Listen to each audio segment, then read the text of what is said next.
Nesta hora, quando juntos em perfeita comunhão.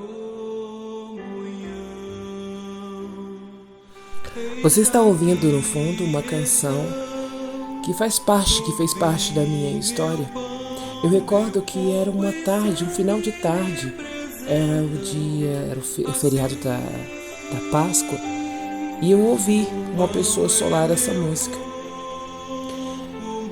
E essa música, ela ficou marcada no meu coração, porque foi nesse dia que eu entendi o que significava participar da ceia do Senhor. O vinho e o pão que representam o corpo e o sangue de Jesus, que foi dado por nós, e ele partiu, ele se deu por nós. E ele disse que nós deveríamos fazer aquilo e repetir em memória dele até que ele viesse. E então ele deixou estipulado um memorial. Lembra de mim? Lembra do que eu fiz? Lembra? Você pode lembrar? E você tem que lembrar porque é um mandamento. E se você ainda não entende nada disso, chegamos num salmo maravilhoso que vai te trazer esse entendimento do que é o memorial. Mas nós não vamos focar na ceia. Eu só preciso dizer para vocês, mostrar para vocês a importância dos memoriais. E o primeiro memorial, como vocês estão ouvindo aí, é o memorial mais importante, que faz parte da vida de todo discípulo de Jesus, de todo cristão, que é a ceia. E o que é a ceia, senão um momento de reflexão dos nossos pecados, dos nossos erros, daquilo que nos distanciava do Senhor. Então Jesus vem e se dá e se entrega naquela cruz, se reparte em pedacinhos, para que nós fôssemos conectados novamente a Deus, o nosso Pai, e fizéssemos parte da sua família. Então é um memorial muito importante. E não é só um rito, não é só um sacramento, ele é algo que deve fazer parte da nossa vida. Eu costumo dizer que a ceia, o dia da ceia, é o dia mais importante do mês. Você agora também está vendo um outro tipo de memorial. O memorial são importantes para manter viva na mente das pessoas o que aconteceu na história. E você está olhando aí imagens do que aconteceu no Holocausto. Esse memorial que vocês estão vendo aí, ele foi construído na Alemanha. Ele é novo. Ele faz parte de uma das inúmeras festividades e de celebrações dos 60 anos do fim da Segunda Guerra. E sabemos que o Holocausto foi um dos atos mais terríveis da história da humanidade, onde aproximadamente 8 mil judeus e outras pessoas como deficientes físicos, como políticos, outras pessoas foram mortas de forma brutal pelos nazistas, por Hitler. E essa memória é muito importante checar, é muito importante isso. Esse museu foi construído de uma forma bem desafiadora até para a compreensão, ele é confuso. E ele mostra a confusão mesmo na cabeça das pessoas, na cabeça da humanidade, porque esse fato aí é um fato recente.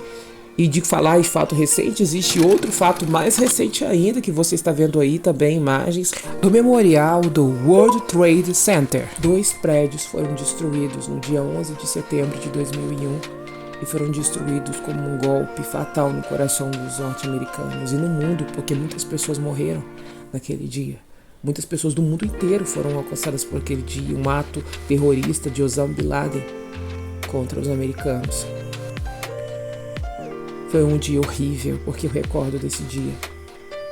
E foi construído esse memorial com o nome de cada uma das vítimas desse acidente. No local onde existia o prédio, hoje construíram esse memorial.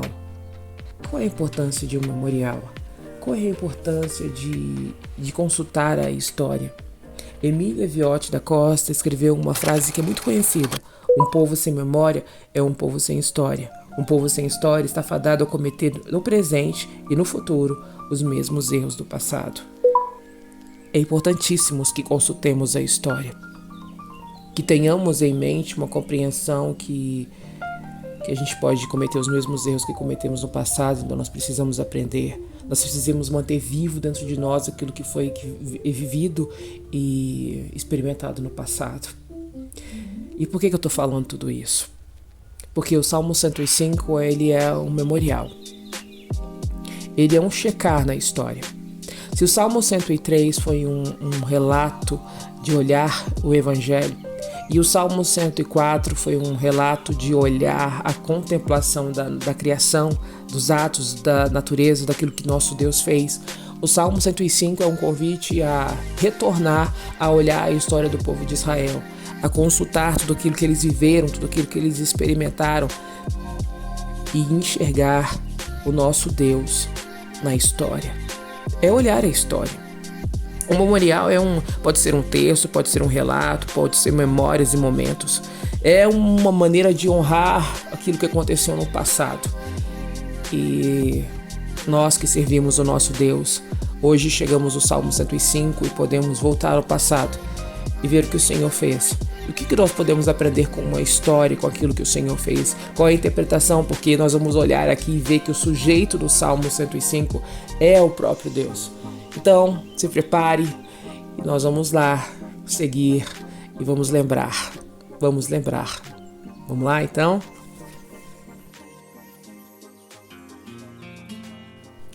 O Salmo 105 configura como memorial daquilo que Deus fez, das obras que Deus fez ao longo da história do povo dele. E recorrer a essa história é nos levar ao propósito máximo da vida das pessoas, que é louvar ao Senhor. E quando nós olhamos a história, as promessas que se cumpriram, nós enxergamos o agir de Deus e o propósito dele nas nossas vidas. Essa música aqui não é uma música saudosista, é triste, aquela época, né? Quando a vida era assim, era muito melhor. Não, é uma música de celebração, aquilo que Deus fez para gerar esperança para o futuro, não é para ficar preso no passado. É para gerar no seu coração hoje expectativas. Quais tipos de expectativas? Que aquele que começou a boa obra na sua vida, ele vai completar. Que bom! Então é um salmo para a gente ficar feliz. Nós estamos fechando, nós falamos aqui muitas vezes que o livro dos Salmos foram divididos em 5 livros dentro do próprio livro, que são 5 sessões diferentes. E nós, amanhã, no próximo áudio, no Salmo 106, nós vamos findar esse livro, o 4º livro. E o fechar desses livros, desse livro 4, é interessante porque nós, no Salmo 103, falamos do Evangelho, lembra? Cantamos o Evangelho junto com Davi, nós compreendemos qual é a bênção, que darei a ti, Senhor, por todos os benefícios feitos a mim. Eu vou me lembrar daquilo que foi feito na cruz do Calvário, aquilo que o Senhor fez, a promessa de me ligar novamente a Deus. Isso mudou minha vida e eu celebro isso com alegria. E veio o Salmo 104. Onde nós somos convidados a contemplar a criação e tudo que Deus fez e enaltecer o nome do nosso Deus, que criou todas as coisas, que formou todo o ecossistema, tudo que existe para nos abençoar, para glorificar e mostrar a sua glória. Nós podemos ver a glória do Senhor quando nós olhamos a criação. E aí chega no Salmo 105 hoje, onde nós vamos consultar a história. Nós vamos olhar a história do povo judeu, nós vamos dos hebreus, nós vamos mergulhar no que eles viveram e entender, poxa, nós temos muitos motivos para celebrar ao Senhor. E esse memorial, esse salmo, nós podemos dividi-lo em 3 partes. A primeira parte vai do versículo 1 ao versículo 6, que é um chamado ao louvor. A segunda parte vai do versículo 7 ao versículo 41, que são as razões para louvar ao Senhor. Por que eu louvo ao Senhor? E depois disso vem a terceira parte, que vai do 42 ao 45, que é uma convocação à obediência ao Senhor. Eu espero que você esteja fazendo essas marcações, porque você vai entender toda a sistemática desses textos. Não são obras feitas aleatoriamente. O Espírito Santo de Deus ungiu pessoas para deixar isso registrado, para que nós pudéssemos aprender e raciocinar e ter entender a coerência daquilo que foi escrito, ok? Espero que você esteja fazendo essas marcações na sua Bíblia. E se falar em marcação, se você está com a sua Bíblia aberta, você vai observar que esse salmo não é pequenininho não. Ele é um pouquinho grande, né? Nós observamos aqui que ele tem 45 versículos. E ele está repartido aqui uma história maravilhosa. E nós vamos começar logo do início aqui, para a gente não perder tempo. Na primeira parte, que vai do versículo 1 ao versículo 6, que é um convite ao louvor, nós entendemos que o memorial, né, que é um ato de louvor a nosso Deus, pede algumas coisas de nós. E se você observar aí, deem graças ao nosso Deus, proclamem o seu nome, anunciem entre os povos o que ele tem feito, cantem a ele, sim, cantem louvores a ele, falem com todas as suas maravilhas, exultem em teu santo nome, alegrem-se em todos que buscam ao Senhor, busquem o Senhor e sua força, busquem a sua presença continuamente, lembre-se das maravilhas que ele fez, dos milagres que ele realizou, dos juízos que ele pronunciou. O memorial aqui são atos. Se você olhar os verbos aí, onde eu vou render graças, onde eu vou proclamar, você pode marcar esses verbos: deem, proclamem, anunciem, cantem, exultem, alegrem, busquem, lembre-se das maravilhas do Senhor. Olha como isso é importante. Eu não adoro ao Senhor de forma intimista, né, no meu secreto aqui, só no meu coração. Não, eu dou graças ao Senhor. Eu proclamo o nome do Senhor. Olha o que temos feito aqui nos Salmos, nós estamos proclamando o nome do Senhor. Você pode proclamar o nome do Senhor com todos os seus atos de vida. Você pode proclamar o nome do Senhor na sua casa, no seu trabalho, em tudo que você faz, tudo que você é. E aqui ele está ensinando o segredo de lembrar do Senhor, em memória do nome do Senhor, é que nós devemos dar graças, começa com deem, graças, proclamar, anunciar, cantar, exultar com alegria. E o grande segredo do texto, que está no versículo 4, busquem ao Senhor com sua força. O que é essa força senão a nossa vida? Busque o Senhor. Lá em Jeremias diz que nós vamos buscar o Senhor, nós o encontraremos quando nós o buscarmos de todo o nosso coração, com tudo que é em mim, com toda a força que é em mim. Quando eu for me achegar ao Senhor, eu vou encontrá-lo. Esse é o segredo e esse é o convite que ele nos faz. E aí no versículo 6, vocês que são filhos do seu servo Abraão, descendentes de Jacó e seus escolhidos. E a partir daqui ele vai colocando e inserindo os personagens, porque como a gente sabe, o Salmo 105 é uma consulta à história. Aí você pode pensar assim: Abraão, eu não tenho nada a ver com Abraão. E eu vou dizer para você, lembra lá do Salmo que a gente falou, do pai Abraão? Lembra dele? Se você não lembra, volta lá. É só dar uma paradinha e ir lá no Salmo 67 que você vai entender que você também é filho de Abraão.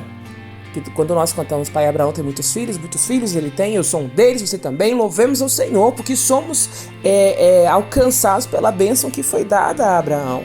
E aqui começo a descrever da história, que é a segunda parte, que são as razões para louvar o Senhor. E as razões são descritas aqui. Você pode marcar na sua Bíblia, do versículo 7 ao 11, a promessa. Mas que promessa foi essa? Foi a aliança feita a Abraão em Gênesis 12.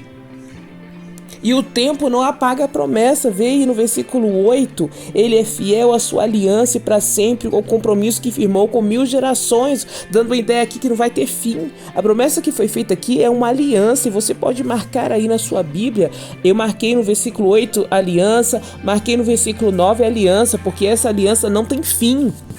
E que aliança é essa, senão em ti serão benditas todas as famílias da terra? E através de Jesus Cristo, porque tudo aqui que nós vamos olhar aqui, o lembrai de mim, reporta ao ato de Jesus. É tudo conectado, porque quem escreveu esse livro foi o Espírito Santo. E aí depois dessa promessa que nós vimos aqui, no versículo 12 ao versículo 15, nós vemos a proteção de Deus. E aí você pode ver que ele confirmou a Jacó o decreto ao povo de Israel com uma aliança sem fim, novamente aliança, darei a terra de Canaã, e nós sabemos que a terra foi dada. Eles eram pouquinhos, era só uma família, e essa família cresceu. Depois ele foi dado para eles, receberam a terra de Canaã como promessa, eles vagaram por aí, e Deus não permitiu que ninguém os oprimisse. Nós podemos lembrar disso. Não toque no meu povo escolhido, não faça mal aos meus profetas. E esse relato nós encontramos lá em 1 Crônicas 16:8. E também vemos esse relato no Salmo 96. Que maravilha, né? É o agir do Senhor, é a proteção do nosso Deus descrita aqui. A consulta à história fortalece as bases do nosso coração, na certeza que Deus está no controle de todas as coisas e Deus protegeu o seu povo. A história da peregrinação dos patriarcas é a prova disso. É a providência do Senhor. E aí vem o segundo ponto, que vai do versículo 16 até o versículo 24, que é essa providência do Senhor. Olha aqui, Deus mandou fome, ixi, como assim? Na terra de Canaã. E ele enviou um homem também. Qual foi o homem, aquele próximo personagem que ele cita aqui na história? Foi nosso amigo José, que foi vendido como escravo. Lembra do nosso amigo José? Que história terrível, não foi? Aqui falam que foram feridos com os pés com correntes, com ferros que prenderam seu pescoço, no versículo 18, olha aí. Sabe que a entender isso aqui, se a gente for olhar de acordo com a interpretação da língua hebraica, é que ele foi massacrado por dentro e por fora, as suas emoções. E o Senhor pôs José à prova. Sabe quantos anos que a prova foi a prova de José? 20 anos. Quantos anos tem sido a sua prova? Eu sei, meu amigo, essas provas elas são massacrantes. Mas aquele que prometeu é fiel para cumprir. Lembra da boa obra que ele começou? Ele vai completar? Então ele fez isso. E aí ele fala aqui no versículo 19, esse versículo é incrível. O Senhor pôs à prova José até chegar a hora de cumprir a sua palavra. Porque a hora de cumprir a palavra chega.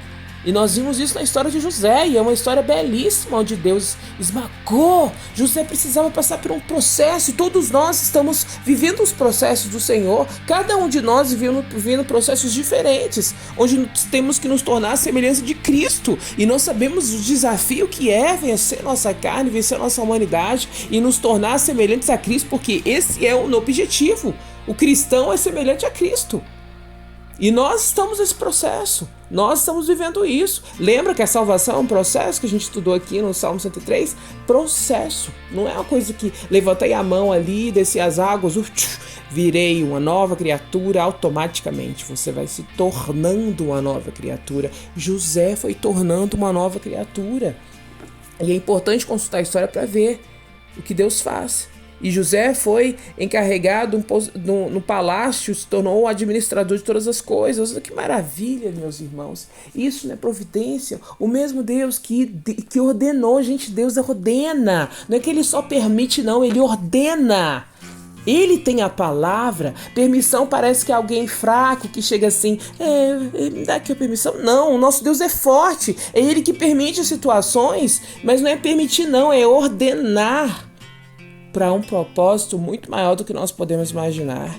E esse é o poder de consultar a história. Quem não consulta a história não sabe. Quem não lê a palavra não sabe. Quem não estuda o texto sagrado não sabe. E aí fica vulnerável às mentiras do diabo, fica vulnerável ao que as pessoas falam. Por isso precisamos consultar a história com afinco, como estudantes. A palavra do Senhor é para ser estudada, para ser um fruto da nossa meditação. Nós temos que ficar ali, ó.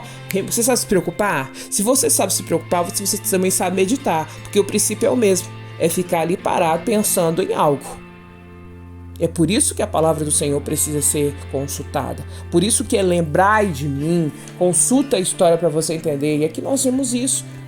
E não foi só apenas a história de José. E aí continua, porque aí vem o Senhor, né? Nós sabemos que o povo cresceu de uma forma, os hebreus cresceram de uma forma grandiosa e se tornaram escravos do Egito. Aí vem agora a outra pessoa que Deus chamou. E aí, depois da provisão, nós vemos as pragas que foram enviadas a partir do versículo 25 até o 26. Você pode fazer essas marcações. Aí aqui cita as pragas que foram enviadas, e foi enviado também um homem. Foi um homem que foi Moisés, não, servo do Senhor, que está no versículo 26. Mas o Senhor enviou Moisés. E aí ele enviou essas pragas todas. Nós sabemos que foram 10 pragas que foram enviadas. Aqui está a citação de todas. Mas o que fica muito claro na nossa mente é que a primeira praga nós sabemos que foi a água ser transformada em sangue. Mas aqui a primeira praga descrita no texto aqui no versículo 28 é que o Senhor cobriu o Egito de trevas. Por que será que o texto começou assim? Com a penúltima praga, não colocou na ordem certinha que a gente já conhecia, que está escrito lá no Êxodo. Nós precisamos entender que as pragas, todas elas que foram enviadas, elas foram para confrontar os deuses as divindades que haviam no Egito. E eles adoravam o sol, que é o deus Ra. Então, a primeira citação aqui descrita é que Deus confrontou esse deus sol, que eles adoravam o sol, que é o deus Ra. Eles tinham horror à escuridão. E aí Deus deixa tudo escuro, mostrando que Ele tem o controle de todas as coisas, porque Ele é o Criador do sol. E aqui no personagem central desse texto, no Salmo 105, nós olhamos aqui o que o Senhor fez. O Senhor enviou, o Senhor cobriu, o Senhor transformou, o Senhor ordenou, o Senhor enviou, o Senhor destruiu o videiro, o Senhor despedaçou as árvores, o Senhor ordenou gafanhotos, o Senhor devorou a vegetação, destruiu as plantações, o Senhor matou os filhos mais velhos, a força e o orgulho daquela família. Olha, tantas ações que o nosso Deus fez, mostrando que Ele é poderoso. Querido, você que está ouvindo esse áudio, o Deus a quem eu sirvo é muito poderoso. Ele é muito poderoso. Olha aqui, Ele faz, Ele ordena, Ele decide, Ele decreta. E Ele te ama. E tudo isso aconteceu, você pode olhar aí no versículo 36, a força e o orgulho de cada família foi balançado. Porque Deus queria mostrar para eles quem Ele é, o poder deles, não é aquelas divindades que eles adoravam. E Deus queria mostrar para ele a aliança. Aliança, o Deus de aliança é o mesmo Deus que eu sirvo, que você serve. E a partir do versículo 37 até o versículo 41 vem a última parte dos motivos, dos porquês para adorar ao Senhor. E esse motivo aqui, que você pode marcar aí também, colocar, é a provisão. Porque o que Deus fez ali? Deus enviou. Eu estou marcando os verbos aqui. Deus enviou. Deus quebrou o orgulho daquelas pessoas. O Deus que está aqui, Ele está interpretando para nós o ato dele na história. Ele está mostrando aqui para nós, olha o que eu fiz lá no Egito. Ele faz hoje a mesma coisa para as nossas vidas, meus irmãos. O Senhor deu sobre o seu povo uma cobertura de nuvem. O Senhor tirou o povo do Egito, deu a prata e o ouro. Isso é uma coisa maravilhosa. Transferência de riqueza. Deus sabia que aquelas pessoas não tinham nada, mas tinham trabalhado arduamente. Deus é justo. E eles, os egípcios, ficaram felizes com a saída deles, porque eles estavam temendo, morrendo de medo. Então o Senhor se deu sobre eles a cobertura, o Senhor iluminou na escuridão, o Senhor, onde eles pediram carne, o Senhor enviou comida para eles, codornas, o Senhor saciou a fome com pão, Ele partiu da rocha e Ele jorrou a água que correu pelos rios desertos. Sabe quem é esse? Esse é o nosso Deus, é o Deus da provisão. E Ele não é diferente hoje. Basta que você tema a Deus, que você se dirija ao Senhor com todo o seu coração, com toda a sua vida, que você busque, que você faça como está escrito no versículo 1 ao versículo 6. Deem, proclame, anuncie, cante, fale, exulte, alegre, busque, lembre-se das maravilhas, dos milagres que Ele fez. Porque Ele é o mesmo, Ele não mudou. O Deus de aliança é o mesmo e Ele não muda. E aí, por último, no versículo 42 ao 45, Ele vem nos convocar. Claro que Ele não quer só os nossos atos por interesse, Ele quer o nosso coração. Gente, a pior coisa que existe são quando as pessoas amam outras pessoas por interesse. É triste, é horrível. É como se você chegasse pra pessoa, vou me casar com você, colocar um anel no seu dedo porque você vai fazer isso e aquilo por mim. O amor não é assim. O nosso amor a Deus, ele não pode ser construído assim. Se o Senhor fizer por mim, se o Senhor me dá aquilo. Não, eu amo porque Ele é Deus. Eu preciso entender, voltar lá no Salmo 103. Salmo 103 é muito importante para compreender que o Evangelho, a palavra de Deus, a presença de Deus na nossa vida, é porque o Senhor nos resgatou e nós temos o Senhor. Esse é o maior motivo para nos alegrarmos. Precisa ficar evidente na nossa vida essa alegria.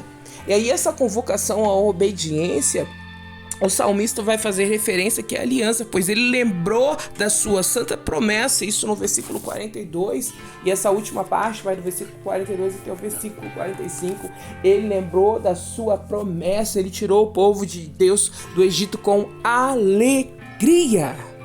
A alegria é o maior testemunho do povo de Deus. Mas que alegria é essa? A alegria só nas coisas que ele dá pra gente? Não, é a alegria de tê-lo. Eu não tô sozinho. Eu tenho um pai, eu tenho a quem recorrer, eu tenho a quem adorar, eu tenho a quem viver, eu tenho. E essa certeza deve caminhar conosco. E Ele deu o seu povo, terras e nações. E olha que maravilha. O versículo 45 diz que tudo isso aconteceu para que eles guardassem o decreto e obedecessem às suas leis. E isso me leva até Romanos 8, no versículo 28. Vamos ler. E sabemos que Deus faz todas as coisas cooperarem para o bem daqueles que o amam, que são chamados de acordo com o seu propósito. Pois Deus conheceu de antemão os seus e os predestinou a tornarem semelhantes à imagem de Cristo, a fim de que ele fosse o primeiro dentre muitos irmãos. Depois de predestiná-los, ele os chamou, e depois de chamá-los, os declarou justos, e depois de declarar justos, deu-lhes a sua glória. Que maravilha! Consultando a história, trazendo a memória, lembrando os atos do Senhor, nós chegamos em Jesus Cristo de novo. Por isso que nós começamos com Jesus. E aí nós compreendemos todo o propósito de Deus. O propósito de Deus não é isolado. Ele não é só dos seus interesses, da sua vida. Você foi criado para manifestar a glória de Deus, para alcançar outras vidas, para cumprir um propósito louvável. Aquele que começou a boa obra, ele é fiel para completá-la. Aquele que começou a boa obra antes que nós nascêssemos, coopera para todas as coisas. E a gente pode olhar aí na vida dos personagens que foram citados, a vida de Abraão. Abraão foi perfeito? Não, gente, ele mentiu. Ele ficou com medo de perder a mulher dele e ele mentiu. Ó, Sara, fala que você é minha irmã.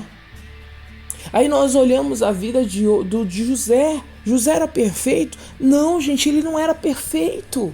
Ele precisou passar de um processo doloroso de 20 anos para chegar do jeito do molde que ele estaria pronto, vencendo o orgulho. Ele era orgulhoso.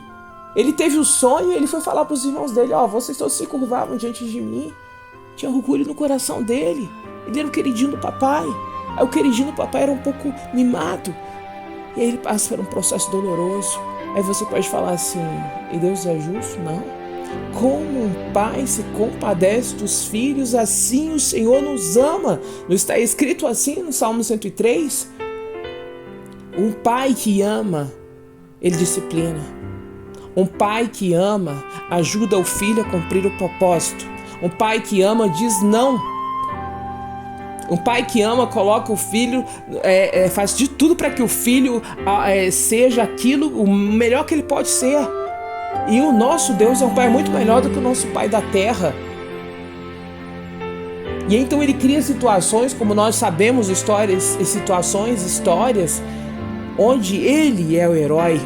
É o herói da história, da nossa história, de toda a história, é nosso Deus, que enviou o filho dele para ser o herói dos heróis, para se doar, se esmagar naquela cruz e para levar todos os nossos pecados. Essa palavra é maravilhosa, essa palavra nos chama a lembrar do Senhor de novo. Eu não sei se você que está ouvindo esse áudio, se você já se declarou pertencente ao Senhor Jesus, se você já ouviu a voz do Espírito no seu coração e você já se rendeu a Ele. É maravilhoso consultar a história, sim, é maravilhoso. Mas o que é maravilhoso saber que a história continua através dos filhos de Deus, através da minha vida, através da sua vida. Vamos seguir essa jornada com Cristo. Vamos nos empenhar de verdade com o nosso coração.